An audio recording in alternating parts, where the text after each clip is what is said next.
जय हिंद साथियों। दार्शनिक दुनिया में आपका स्वागत है। इस वीडियो का टॉपिक है साइंस और रिलीजन।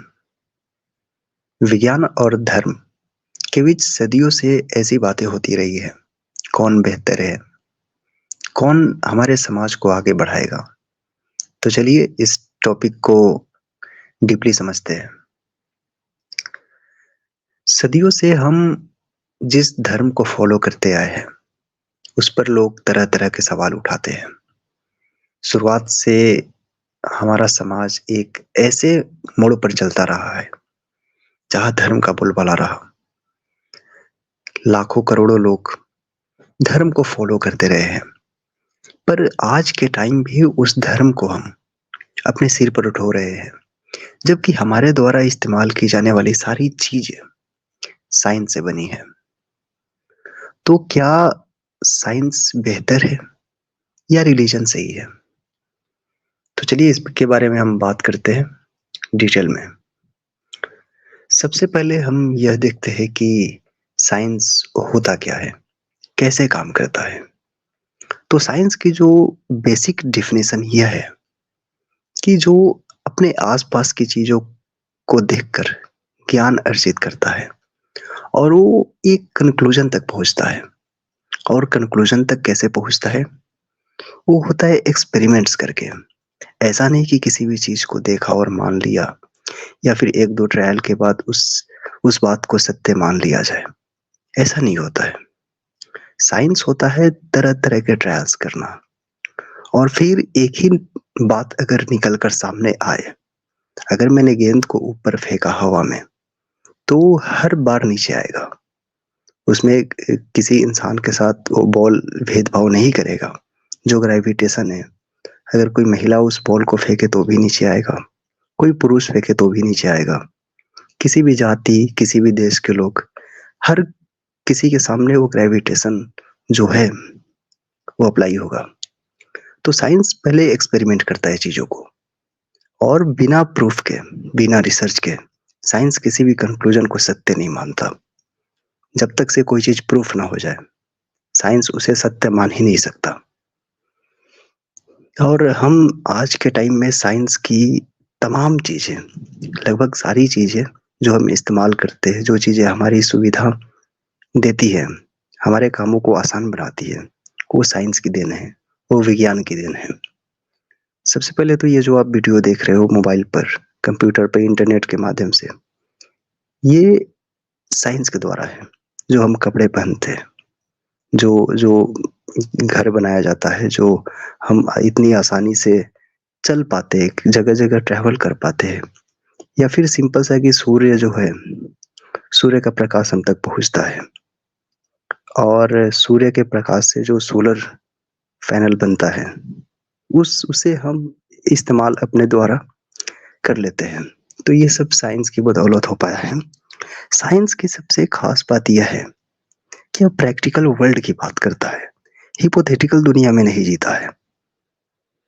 साइंस जो है इसी दुनिया की बात करता है, इसी जीवन को अंतिम मानकर उसे जीता रहता है।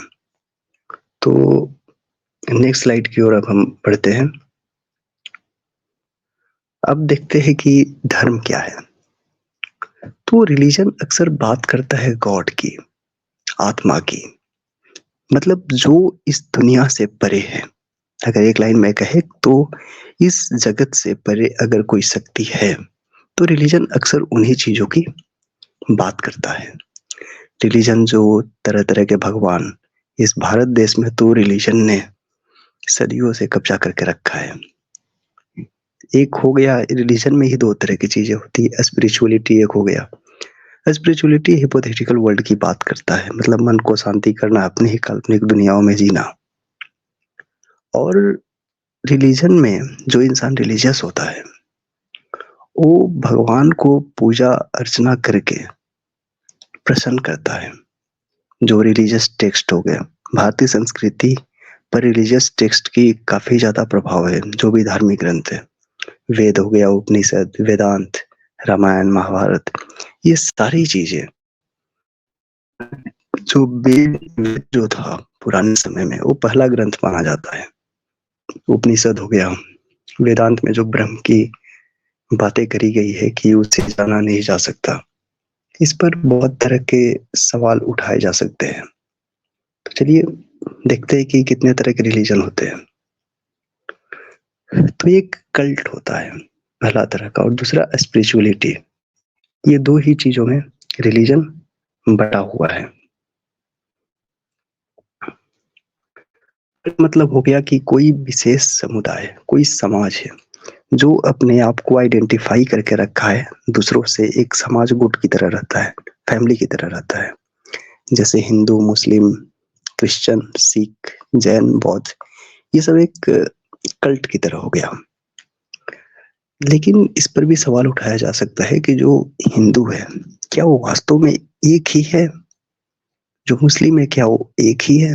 हिंदू में ही बहुत तरह के जाति होते हैं। पुराने समय में ही जो चारों वर्णों में विभाजित किया गया था हिंदू धर्म में ही, ब्राह्मण, क्षत्रिय, वैश्य, शूद्र, और तो इनमें ही इतना सारा बटा हुआ है कि इस कल्ट का कोई फायदा दिखता नहीं है। अगर अगर इससे कोई फायदा होता, इस कल्ट की वजह से जो हिंदू धर्म बोला जाता है, इससे अगर समाज एकजुट होता, एकता होता, तो माना जाता कि रिलीजन ढंग की है, इसका कोई ऐसा कोई सार्थकता है हमारे जीवन में। लेकिन ऐसा नहीं होता है। इस्लाम में भी वही है, इतने सारे कट्टरपंथी है, क्रिश्चियन में भी वही है। तो इन सब रिलीजन्स का फायदा कुछ दिखता नहीं है समाज पर, सीधे तरह से असर होता नहीं है, बल्कि नुकसान ही दिखता है। बहुत सारे अंधविश्वास हो जाते हैं। दूसरी बात करते हैं लोग जो कि आधुनिक पाखंड कह सकते हैं हम, स्पिरिचुअलिटी की, अध्यात्म की बात करते हैं। पर अध्यात्म जैसा क्या कुछ होता है? बहुत से लोग अध्यात्म में मेडिटेशन पर जोर देते हैं। तो मेडिटेशन करके क्या हासिल होगा? अगर हम एक्सरसाइज करते हैं तो शरीर स्वस्थ होता है। वैसे ही दिमाग को थोड़ी देर हम शांत रखते हैं तो थोड़ी देर के लिए एक अलग तरह की अनुभूति पाती है। वैसे ही हमारा दिमाग भी है। तो स्पिरिचुअलिटी में लोग तरह तरह की बातें करते हैं कि ये जीवन मोह माया है। तो ये जीवन ही तो है ना। जैसे वेदांत हो गया, वो बात करता है ब्रह्म की। तो उस ब्रह्म का क्या, उस ब्रह्म की क्या आवश्यकता है हमारे जीवन में? तो ये स्पिरिचुअलिटी को देखा जाता है कि हिपोथेटिकल दुनिया की बात करता है, एकदम काल्पनिक दुनिया, जिसकी कोई सार्थकता हमारे जीवन में नहीं दिखती। कल्ट और स्पिरिचुअलिटी दोनों एक ही चीज है। फर्क बस इतना है कि जो पढ़े लिखे लोग होते हैं वो खुद को धार्मिक कहलवाना नहीं पसंद करते, इसलिए वे खुद को आध्यात्मिक बोलते हैं। अब देखते हैं कि कल्ट इफेक्ट क्या है, जो हिंदू, मुस्लिम, सिख, ईसाई, ये सब जो धर्म होता है, इसका हमारे समाज पर क्या प्रभाव पड़ता है। तो सबसे पहले तो ये बात हो गई कि कास्टिज्म, जो जातिवाद है, एक दूसरे को छोटा समझना। एक ही धर्म के लोग दूसरे को छोटा समझते हैं। जो हिटलर था 1939 से 45 के बीच में, जो दूसरा विश्व युद्ध हुआ, उसमें हिटलर एक कुख्यात निकल कर आया, जिसकी वजह से लाखों लोग मारे गए। उसने उस लड़ाई की वजह धर्म ही थी। उसने यहूदियों पर इतना ज्यादा आक्रामक किया। जो बाबरी मस्जिद का कांड हुआ था 1942 में। अब पाकिस्तान जो है, धर्म के नाम पर ही देश बना हुआ है, इस्लामिक कंट्री उसे बोल सकते हैं। तो आज हम पाकिस्तान की स्थिति देख सकते हैं कि क्या है। चर्च हो गया, मंदिर, मस्जिद, गिरजा, ये सब बना है, लेकिन इसका क्या फायदा है?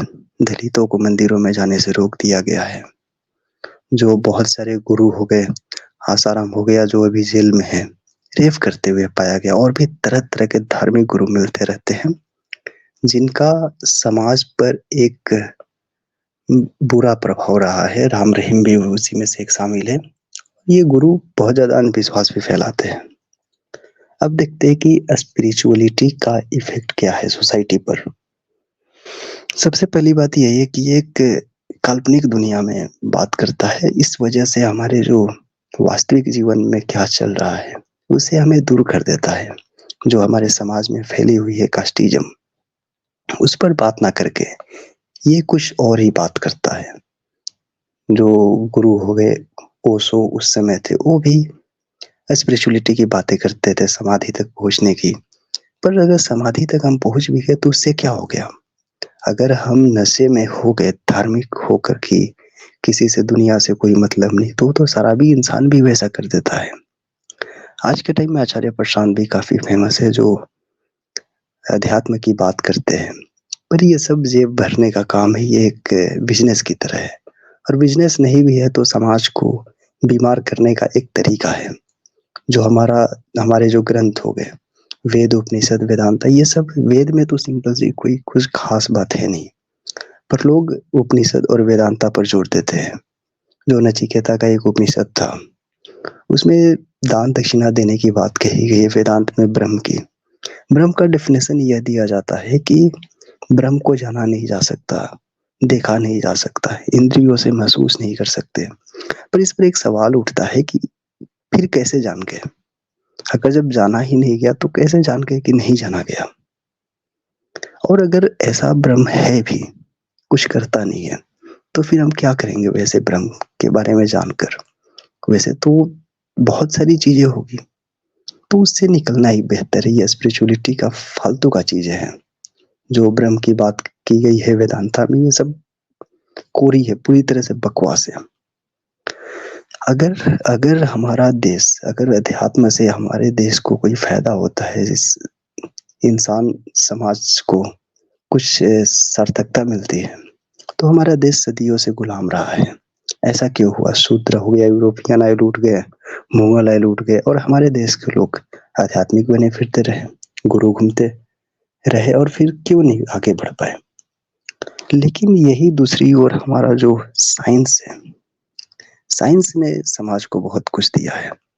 आज जो लोग इंटरनेट का इस्तेमाल करते हैं, जो जो भी शुरू से ही जो भी धार्मिक ग्रंथ है लिखे गए, वो पेपर पर लिखे गए, पेपर बनाया गया साइंस की वजह से। जो हम पृथ्वी के बारे में इतना जान जाते हैं, जो वेदर फोरकास्ट होता है उसके बारे में हम जान जाते हैं, ये किसकी देन है? सूर्य के बारे में जानते हैं हम, ब्रह्मांड को इतने अच्छे तरीके से समझ पाते हैं। कुछ लोग बोलते हैं कि अध्यात्म से, ध्यान से हम ब्रह्मांड के बारे में जान सकते हैं, पूरी तरह से बकवास है। आज तक कोई नहीं जान पाया है ध्यान की वजह से, मेडिटेशन की वजह से, और ना ही जान पाएगा। यूनिवर्स को अगर जाना जा सकता है तो वो साइंस की वजह से। रिसर्च होते रहते हैं इसमें। सबसे अच्छी बात साइंस की है कि इसमें इम्प्रूवमेंट होता है, अपनी गलतियों को मान लिया जाता है। ऐसा नहीं होता है कि यही सत्य है, आखिरी सत्य है। जो हमारे अंदर जो बीमारी होती है, वो साइंस की बदौलत हम आज, हमारी लाइफ एक्सपेक्टेंसी इतनी ज़्यादा है। पहले लोग 35-40 तक ही जी पाते थे, आज 70-75 हो चुकी है एवरेज लाइफ एक्सपेक्टेंसी। जो पैंडेमिक आया था 2020 में, उसने उससे हम इतनी जल्दी वैक्सीन बना ली है। क्यों? क्योंकि हमारा जो साइंस है वो लगातार इम्प्रूवमेंट करता रहा। जो पहली बार बल्ब का आविष्कार हुआ एडिसन ने, वो साइंस की बदौलत थी, एक्सपेरिमेंट करने की वजह से थी। कुछ धार्मिक गुरु बोलते हैं कि साइंस बकवास है क्योंकि उसमें वो बार बार गलत हो जाता है। तो ये तो और अच्छी बात है। अगर नदी बहती रहे तो उसमें दुर्गंध नहीं आती है, लेकिन अगर जो रुकी हुई है उसमें बेशक सड़ी हुई चीज है। वही धार्मिक ग्रंथ है, सड़ी हुई है। इसे हम एजुकेशन ले पाते हैं जगह से। अगर कोई बच्चा इस जगह पर है, गांव में है, वो वहां पर एजुकेशन अच्छे से ले सकता है, अच्छे कोचिंग में पढ़ सकता है, सिर्फ एक इंटरनेट की बदौलत। तो अब हम कंक्लूजन तक पहुंचते हैं कि इसका क्या क्या तरीका है, हमें किस तरह से रहना चाहिए? साइंस को वैल्यू देना चाहिए या हमारे धार्मिक ग्रंथों को? तो जाहिर सी बात है, साइंस ही सब कुछ है। हाँ, वो रिश्ते हमें खुशी देते हैं, रिश्ते कुछ और चीजें हैं, लेकिन वो आध्यात्मिक या धर्म की कोई जरूरत नहीं है। जो हमारा संविधान है, वो संविधान बहुत ही खूबसूरत है, बहुत ही सोच समझ कर बनाया गया है। उसमें हम संशोधन भी कर सकते हैं, कुछ अगर गलत है तो उसे एक्सेप्ट कर कर कुछ तरीके से हम उसमें बदलाव कर सकते हैं। क्योंकि जो सत्य होता है, जो सच होता है, वो समय के साथ बदलता रहता है। अगर हम एक चीज को आज मान रहे हैं कि सच है और उसमें लिख दिया कि ऐसा ही होगा, पर आज से 10 साल बाद कुछ और सच हो सकता है।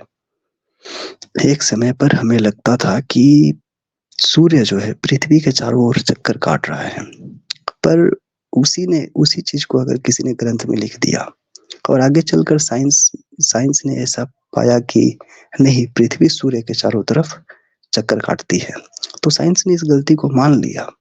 लेकिन धार्मिक ग्रंथ ये बातें नहीं मानेंगे। ठीक वैसे ही जो वेदांत है, जो ब्रह्म की बातें करता है, हो सकता है उस समय में ऐसा लगता हो कि ऐसी चीजें हैं, पर आज के टाइम में उसकी कोई सार्थकता नहीं है। हमें हमें समाज में संविधान ठीक है इस वजह से कि उसमें संशोधन किया जा सकता है, कुछ गलत है उसमें, लेकिन उसे हम बदल सकते हैं धीरे धीरे, एक सही सही चीज तक हम पहुंच सकते हैं। इसलिए हमें समाज में, हमारे देश में साइंटिफिक टेम्परामेंट बढ़ाने की बेहद जरूरत है। आज के टाइम जो जो सरकार है, भारतीय सरकार है, ये भी बहुत सारे अंधविश्वासी चीजों को बढ़ावा दे रही है। प्रधानमंत्री जाकर मंदिर में ये सब कर्म कांड कर रहे हैं, तो ये धर्म को ही बढ़ावा देना है, जबकि इसके इसकी कोई सार्थकता नहीं है, और इसकी गलती हम इंसान ही है, हमारे समाज ही है। इस वजह से जो लोग चाहते हैं वही तो नेता करता है ना। इसलिए हमें एक सोसाइटी ऐसा बनाना होगा जहाँ पर खुलकर डिस्कस हो सके, डिबेट हो सके, ताकि इससे लोगों लोगों को सोचने की क्षमता आएगी। और हम जो रियल लाइफ प्रॉब्लम्स है, जो गरीबी है, जो बेरोजगारी है, जो और तरह की प्रॉब्लम है, इससे हम डील करना सीख जाएंगे और इसको हम बेहतर बनाएंगे। जो लोग धार्मिक होते हैं, बहुत लोग तो सन्यासी जीवन की बातें करते हैं, तो क्या होगा? इससे छोड़कर बेहतर है कि इसी जीवन को बेहतर बनाया जाए, इसी पृथ्वी को बेहतर बनाया जाए, बस। तो दोस्तों, आज के लिए बस इतना ही। मिलते हैं अगली वीडियो में। नमस्कार।